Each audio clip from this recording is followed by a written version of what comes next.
19/4/2006 રોજ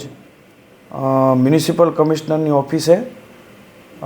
જે પોલીસનો જે આખો કેસ છે એ પ્રમાણે મ્યુનિસિપલ કમિશનર તત્કાલીન જે મુકેશ કુમાર સાહેબ હતા એમની ઓફિસે 22 થી 24 જણાનું ટોળું ગયું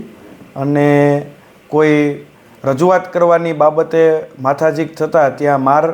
મારવામાં આવ્યો કમિશનર સાહેબને અને ત્યારબાદ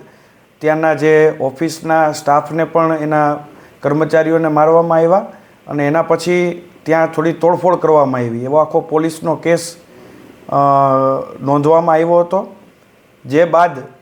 ફરિયાદ આ કામે કરવામાં આવી હતી, જેમાં આરોપી તરીકે ઉદયભાઈ કાનગડ, નીતિનભાઈ ભારદ્વાજ, ત્યારબાદ કમલેશભાઈ મીરાણી, કશ્યપભાઈ શુક્લા વગેરે લોકો વિરુદ્ધ આ ફરિયાદ નોંધવામાં આવી હતી અને એમાં મારધાડની કલમો, રાયટિંગની કલમો, જાહેરનામાના ભંગ કરવાની કલમો અને ડેમેજ ટુ પ્રોપર્ટી એક્ટની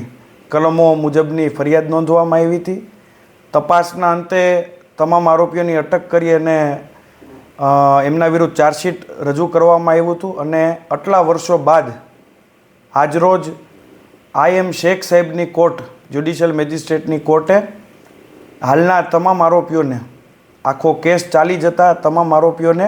નિર્દોષ ઠરાવી છોડી મૂકેલ છે. કુલ 22 આરોપીઓ હતા, જે મેં નામ લીધા એ મુજબના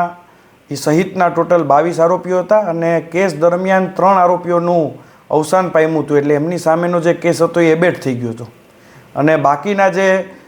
19 લોકો છે તેમની વિરુદ્ધ આખો કેસ ચાલેલો અને આજે કેસના અંતમાં બંને પક્ષોની દલીલને ધ્યાને લઈ અને બધાય પુરાવાને ધ્યાને લઈને નામદાર કોર્ટે તમામ આરોપીઓને નિર્દોષ છોડી મૂકેલ છે. બીજા નામો જો જોવામાં આવે તો નરેન્દ્રભાઈ સોલંકી,